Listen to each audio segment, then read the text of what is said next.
Monday, January 17th, Arcadia High School.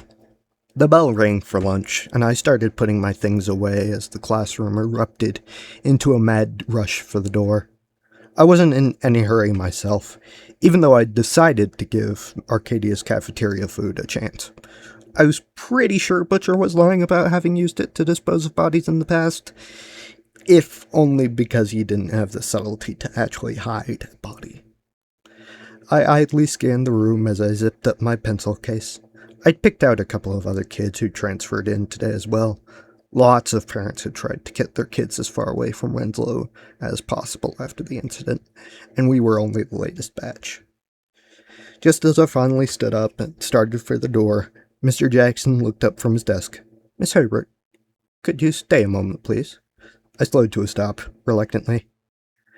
I felt as if I could like Mr. Jackson, even if he dropped a math pop quiz on us today, which he seemed fair, and actually kept people from messing around in class. He hadn't made me or any of the other new kids, introduce ourselves either, and he'd pronounced my name right first try. Still, I was too on edge to feel comfortable as I stepped up to the desk. Mr. Jackson put his pen to one side and picked up a sheet of paper. I saw my name at the top, the quiz sheet I'd filled out today. Christ, Firecracker moaned. I dropped out specifically to avoid this shit. Why didn't you take homeschooling or something? Would you want to be stuck at her house all day, every day, instead of getting out to see the world? Vladimir answered reasonably. I tuned them out to pay full attention to Mr. Jackson. Something must have shown on my face, because his first words were, "This isn't anything bad. I just wanted to ask you something." "Okay," I said cautiously. "Is it about my work?" I'd been told when the transfer went through that my grades were a bit below the accepted level for Arcadia, and that I'd have to do some extra assignments. Mr. Jackson tapped the sheet. "Well, I haven't properly marked your grade quiz sheet yet, but it looks like you've earned at least a B grade." I'd had a little help from the Butcher's hazy memories of their own school years. It still felt like an accomplishment. I didn't relax just yet, though. There had to be something more to this. "That's good?" I couldn't stop it from coming out as a question. "It is good. Better than I expected, certainly." He fiddled with his spectacles for a second. "From what I saw of your grades from Winslow, you often missed in-class assignments and the rest were mostly C's. And now you've managed a B grade on your first day here." "Really? One good score and he thinks you're copying. Are all the teachers this suspicious?" Needler said incredulously. I felt her indignant shot, swiftly followed by my own. "I wasn't cheating," I burst out, slamming my hands on the desk. Mr. Jackson leaned back in his chair with wide eyes. "I wasn't saying you were," he said in a surprised tone. "I didn't see you so much as glance at anyone else during class. I fully believe this is your own work." He directed a pointed glance at my hands, and I quickly pulled them off the desk, jamming them into my hoodie pockets again. Mr. Jackson gave me a heavy look before speaking again. "I understand you transferred in due to ongoing problems at Winslow. I'm guessing these problems were affecting your grade in some way." It took me a moment before I remembered to nod, feeling off balance. I shoved all the Butchers down before they could interfere or distract me. Mr. Jackson opened a drawer and pulled out another sheet with some handwritten notes on it, peering at it through his spectacles. "Decent grades until halfway through freshman year, and then they started declining, or not being turned in at all." He looked up at me again. "Can you tell me exactly what caused this?" I almost wanted to look around to see if someone was going to jump out at me as part of a prank, but I held on to the tiny flicker of hope as I explained. "But there were these 3 girls in my year, and a couple of others, but they were the main ones. And yeah, they were messing with me a lot. Part of that, they took my work sometimes, or they'd drop stuff in my bag or just steal my books." "Didn't your teachers do anything about them?" Mr. Jackson looked faintly gassed. I shrugged wearily, far too used to it. I tried complaining a few times, but they never really did anything. They always believed the other girls. Mr. Jackson huffed through his nose. "That," he said crisply, "is a disgusting state of affairs." It seemed like he wanted to say more, but after a second he just sighed and put his chair out.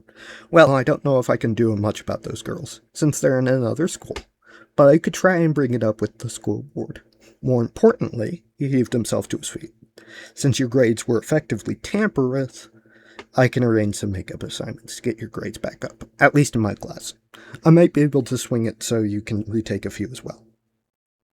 I stood there for a couple seconds before I realized I should say something. Yes, thank you. That'd be great.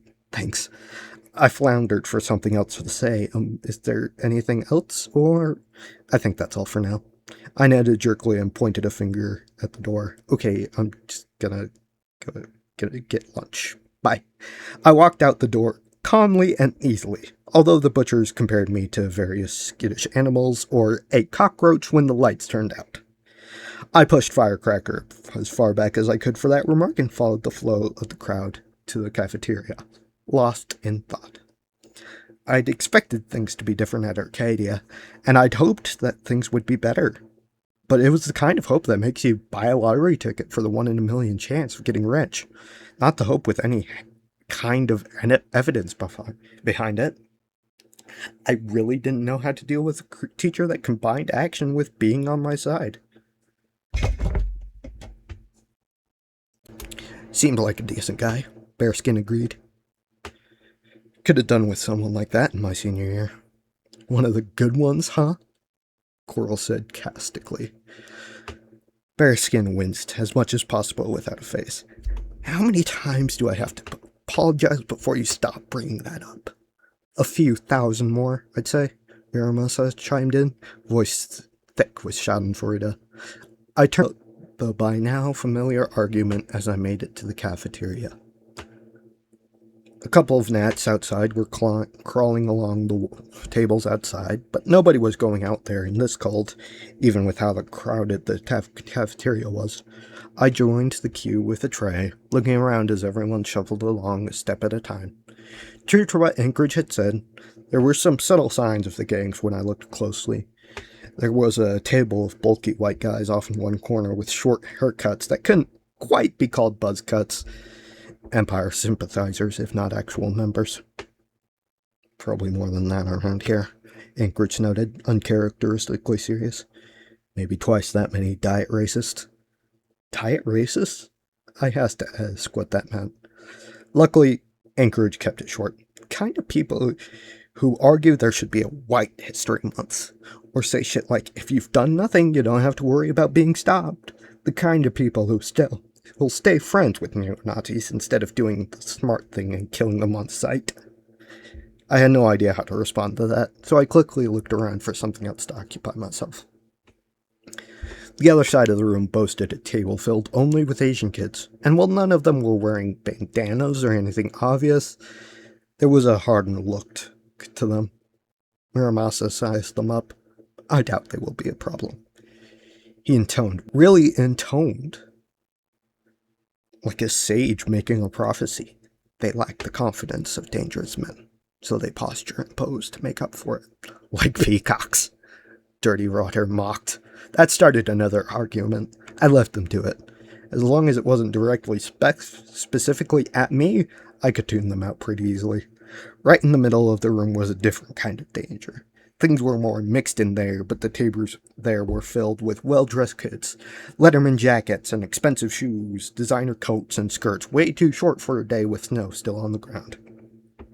Sure you don't want to go over there and make some friends? Some Firecracker teased. Some of those guys looked like they might be good for some fun. I fought the flush in my cheeks and lost miserably. Dirty Rotter broke away from bickering with Maramosa to chime in with his slimiest tone, the one that made me want to scrub the inside of my skull, or try the other half. What's that quote? High school girls, I keep getting older, they stay the same age. That drew groans of disgust from the others. You're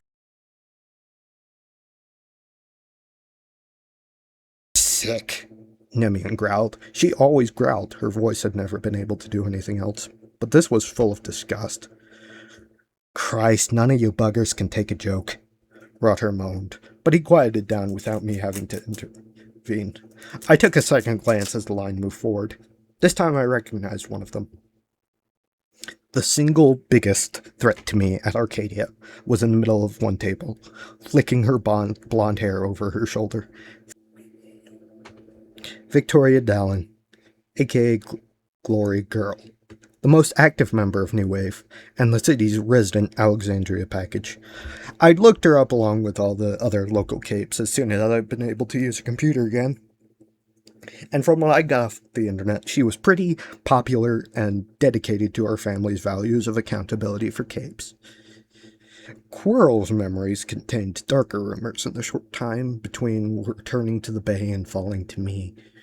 Word among the street-level crooks painted Glory Girl as entirely willing to interrogate someone from 1,000 feet up, or use her emotional aura to have them shaking in fear.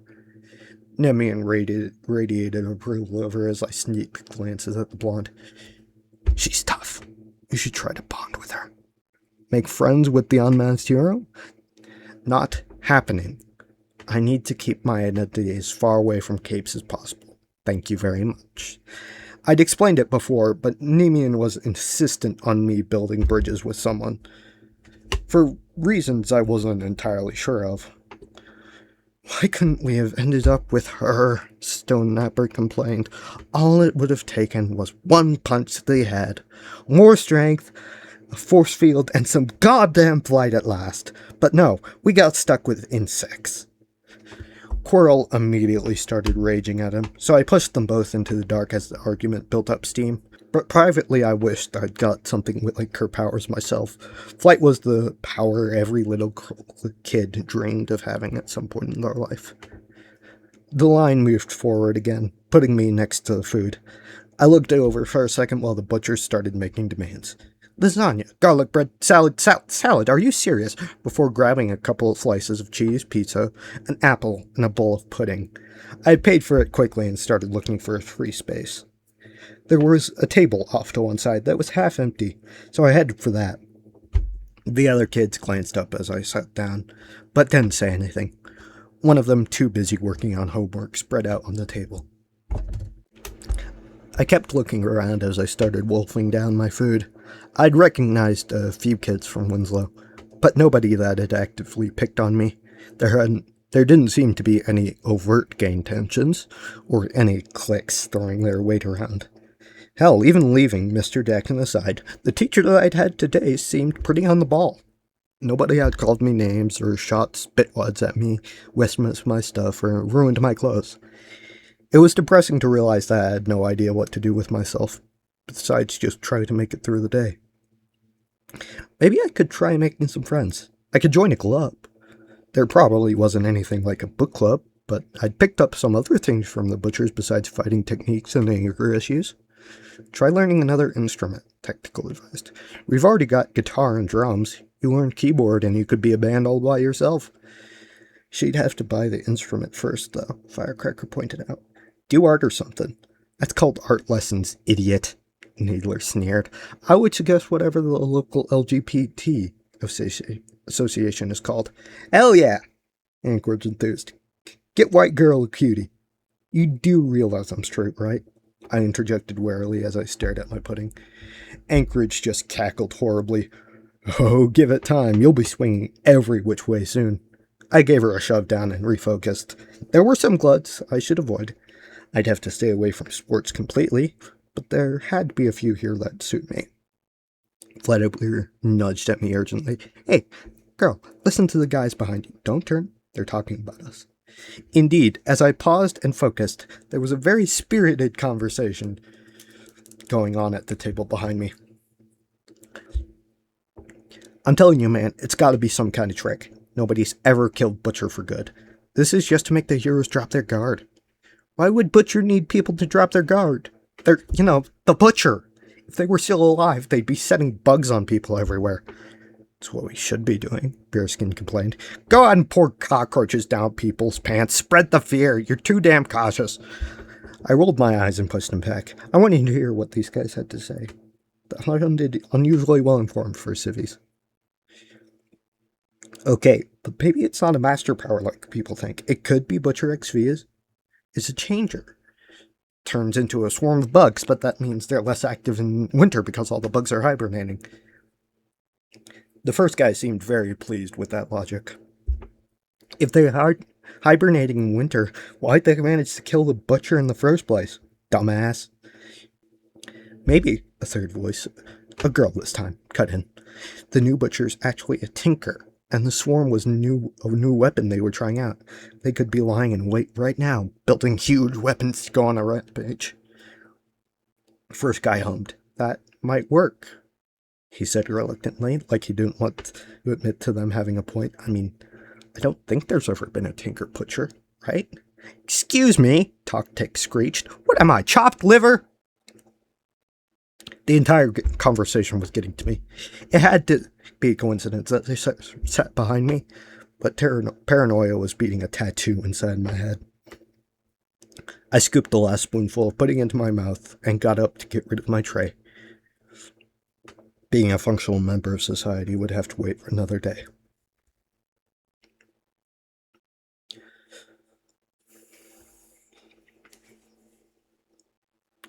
Dad was waiting with his truck in the same place he dropped me off. I shrugged my bag off my shoulder and slid into the passenger seat in one movement, rubbing my hands together like they were cold.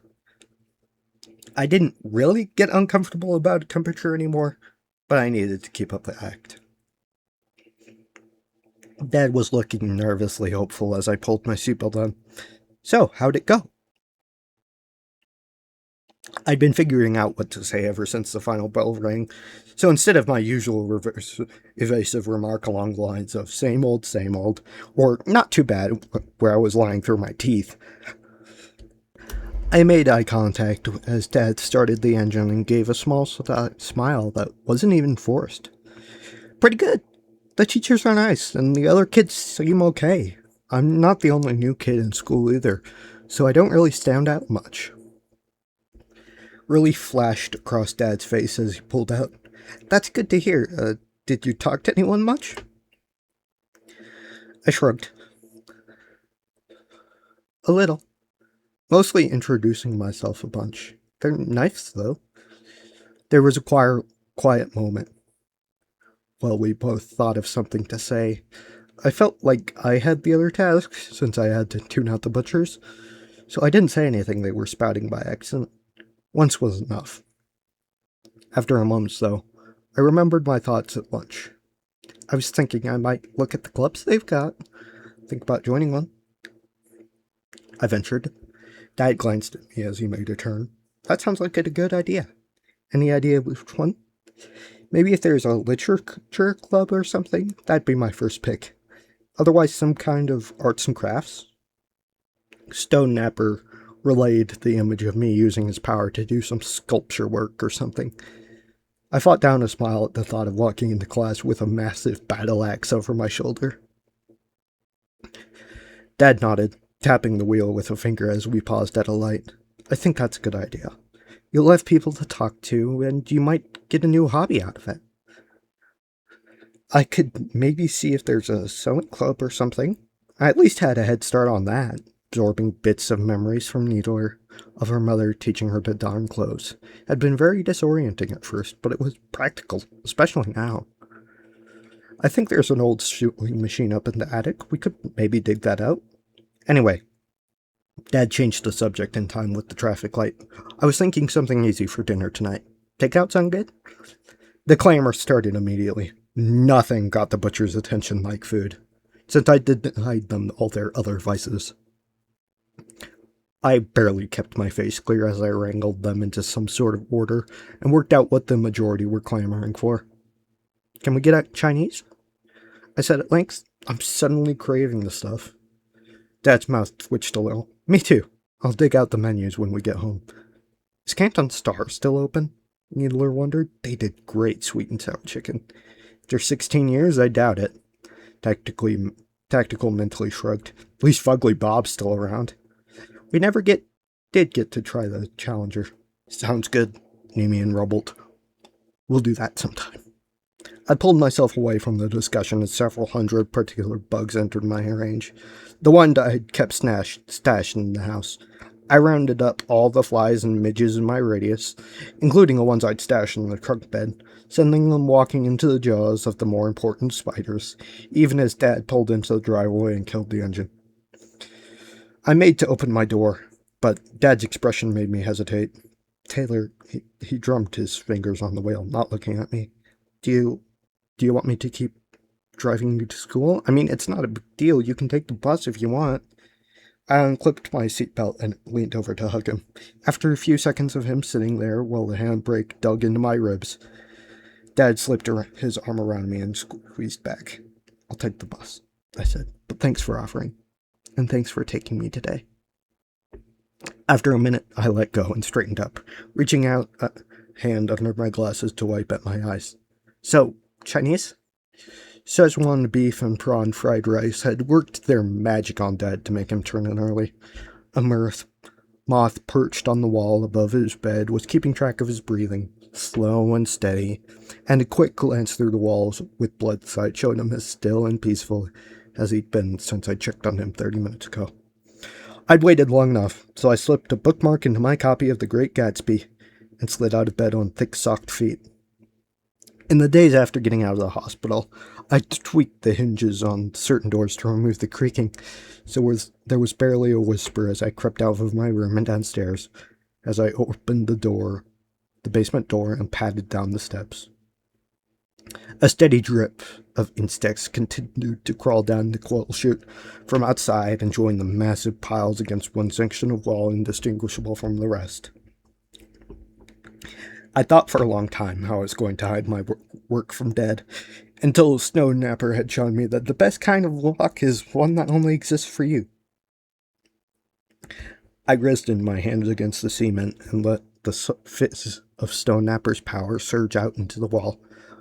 The concrete slowly ripped and split open in a wide rectangular seam, outlining the door I had cut into the wall and then sealed over. I molded the handle out with the surface and pulled the door open, opening up the alcove cut into the soil beneath the foundation. The loom I'd built with Toktik's clockwork tinker power was working away on its shelf, no louder than a Swiss watch, even while its arm zipped back and forth, weaving threads into a pair of leggings that was... I held up the trailing piece of cloth, about halfway done. I gave the handle a few twists to keep it going until tomorrow night and kept looking. The shelf below that was dedicated to making the thread itself. A horde of black widow spiders were lined up on the wooden plank, pulling silk thread from their spinnerets, while lesser spiders led the silk through a simpler device that stretched out the threads and wound them into reels. I'd made another dozen since I made it home, by rotating the widows through shifts to either spin new thread or feed off the other insects. I marched the new insects I'd gathered into the space and added them to the rotation, directing the excess into jars and containers that would dispense them to black widows while I was home.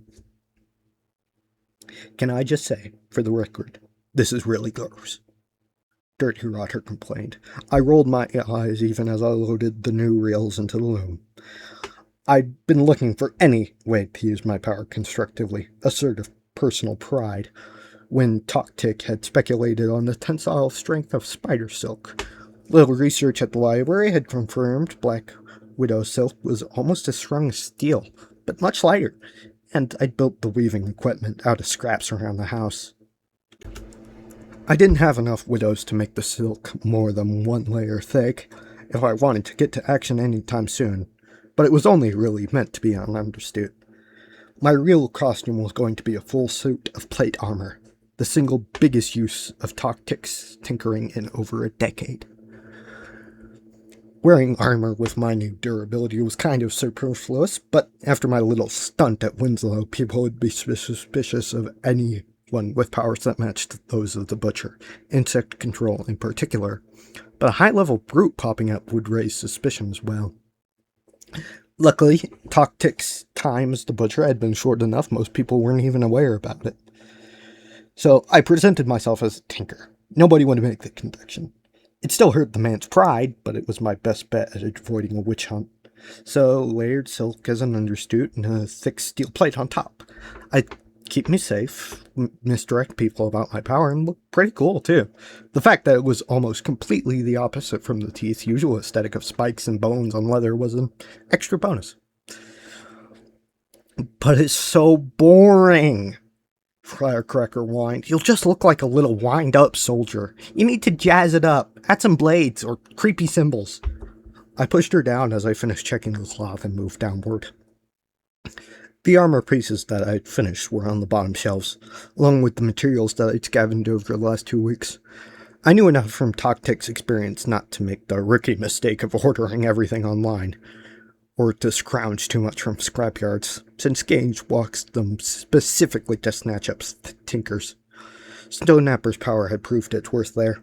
I'd simply located a condemned warehouse, ripped out one of the girders, and brought the pieces home a bit at a time to mold into the pieces I needed. Since I no longer required sleep, thanks to Nemean, I'd managed to work through the nights and get the breastplate and legs done. It wouldn't be very good quality compared to other Tinker tech, but that would further my image as a new, inexperienced cape. Please tell me we're going to upgrade it soon, though, Toktik pleaded. This stuff could be so much better if we use the right materials. I promise, Tok, I replied wearily. I liked the guy, but after I'd started using his power heavily, he'd begun getting really pushy about incorporate the leads he had over the years as a disembodied mind. I grabbed a chunk of metal, some tools, and a music player I'd found, and carried them over to Dad's old workbench. As an afterthought, I set the ants I'd collected to start tunneling further into the soil, digging out chambers I could store more black widows in. Larger insects were tasked with carrying the soil out of them, and to reinforce the tunnels with various secretions. There were even some worms breaking up the soil for the ants. The rustle of the swarm and the soil added to the ticking of the loom as I slipped on the headphones and hit play. After several solid days of arguing, bargaining, and outright pleading from the collective, I'd given the butchers a choice of music as something to keep them occupied, since I wasn't planning on drinking and starting fights, let alone their more disgusting habits. Tonight was Vladimir's turn, which meant a weird mix of jazz and disco. I hit play and laid a hand on the metal, letting the shapes I needed bloom out of its surface. I plucked the first segment off with tweezers, the wide piece going into the back of the hand, and fixed it onto a stand as the next segment started to form, picking up a couple of pins to link them together. A sense of peace settled over me as I worked away, adding tiny pins and rivets to each new joint, while the bugs wove and dug and carried and ate. The music flowed into my ears with the ticking of the loom, a muted metronome at the edge of my hearing. Toktik watched through my eyes as the index finger started to take shape, offering tips on how to layer the plates to balance flexibility and durability. I loved these moments. I didn't have to deal with kids at school that I suddenly felt so much older than, or worry about how to rebuild my relationship with Dad. Even the butchers were more subdued after I made it clear I would shove away anyone who interrupted, talking among themselves or just listening to the music. Ever since I'd woken up in the hospital with voices raging in my head and heard from a gossipy nurse how Butcher had died, these moments were the closest I'd come to being alone.